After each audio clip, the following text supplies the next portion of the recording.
Hello, online pipe community. Ethan, Parsimonious Piper here. Missed Cobb Tuesday yesterday, but I wanted to get in this week's blend of the week or month, since it's been a while since I've done one of these. Today's pipe is a 2-star pipe by the Zulu.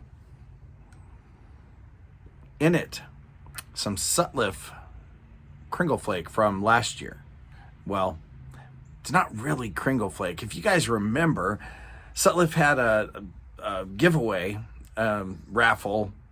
It was free to enter, but they raffled off a big 4 or 5 pound sheet cake sized plug of their Cringle Flake. Our friend Curmudgeon Piper won that thing, and he gave me a good size plug of it. This is a dense plug, but it's not wet.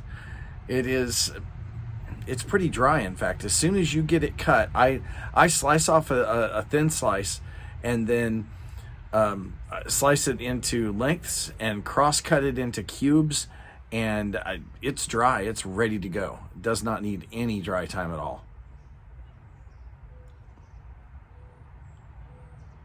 Now, like many plugs, it still does take a few relights because it's a dense form of tobacco. In fact, give me a sec. I'm gonna get this relit right now.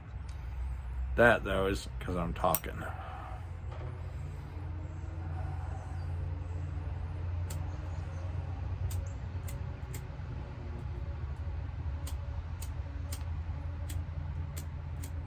Of course, my trusty Zippo is not gonna work. Let's try this.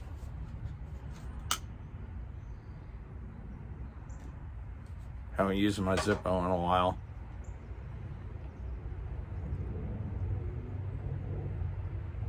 There we go. Whew.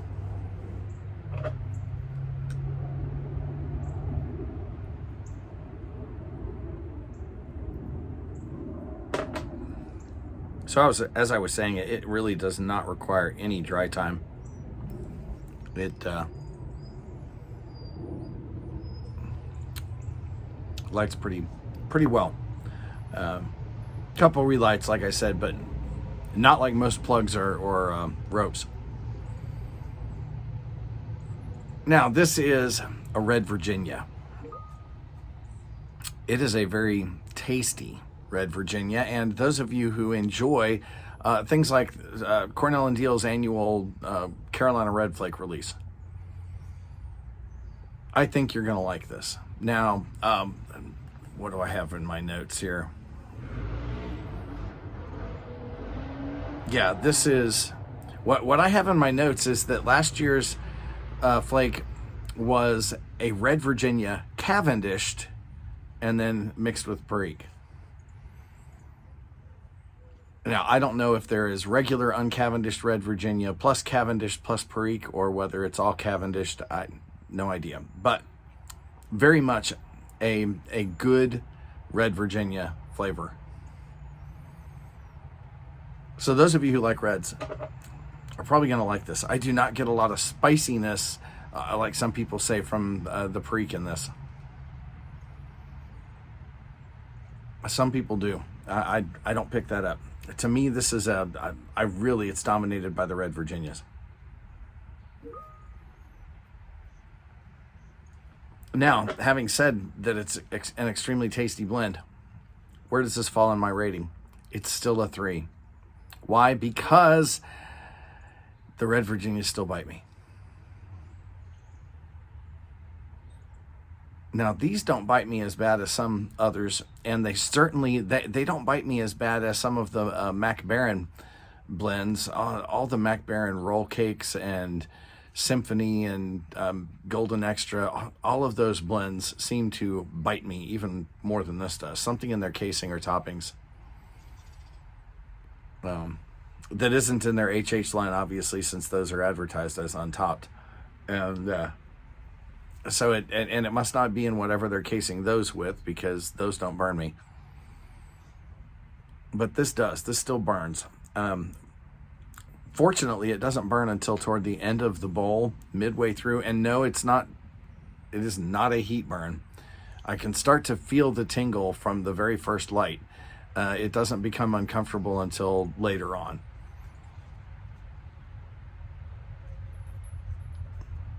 And it is very distinct from a heat or steam burn. It is tingly, but it tastes really good, so I do put up with it. I'll be bringing this to Muletown, and anybody who wants to share it with me there is more than welcome to try a sample of it. It really is. It's a tasty blend. You Red Virginia guys are really lucky. Speaking of Muletown, there's another show that has not gotten a lot of talk that's coming up before then. In fact, an entire month before then. In fact, just 3 weeks away. And that is the St. Louis Pipe Show. And I completely forgot. I am going to be going to the St. Louis Pipe Show before Muletown. St. Louis Pipe Show is actually being held in the satellite city of Webster Groves. Webster Groves happens to be where the church my dad attended his entire childhood up to college, and my grandparents until their deaths, where that is located. My dad grew up in the town right next door, Maplewood, so Webster Groves is an old stomping ground for me. I will be going.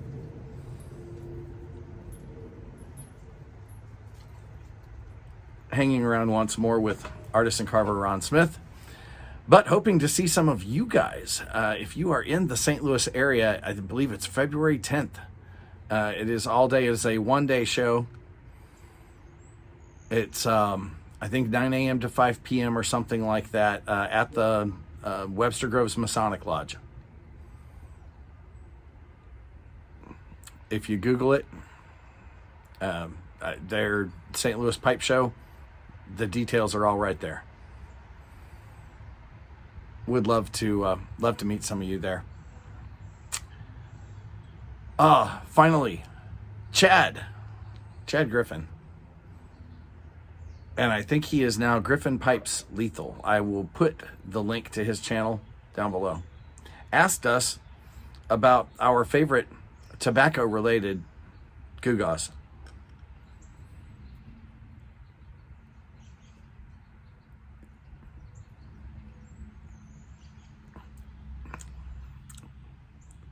I have two. You're seeing me use one of them right now.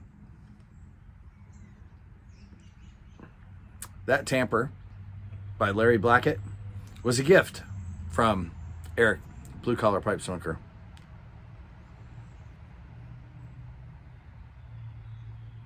It is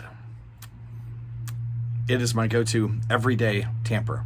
You will see me using it every day except for Cobb Tuesday, when I use a patented Aristocob tamper, aka a golf tee. But this thing is just so practical. It is a pewter copy of a bamboo tamper, some of which you guys have seen. Old Pops just showed off one of the originals within the last week or two. My other favorite item, I do have two, so yes, I'm cheating. I don't have a single favorite, would be this Zippo. This is an old Armor Zippo, and it does have pipe insert. Needs to be cleaned right now. Also needs to be filled with some fuel. I forgot to double check and make sure that I had fuel before I came out here today.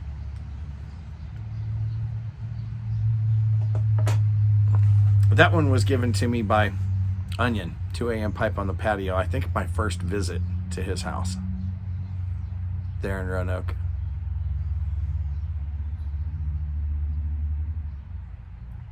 And I use it daily. It is, I've gotten lighters from some other folks like Greg Tunnel. Those Honest lighters, the little gold brass colored butane lighters. That's a fantastic lighter indoors. if there's any breeze, just like every other butane lighter out there, it doesn't work. So I use that one a lot indoors. But I tell you what, the Zippo lights everywhere. It just does.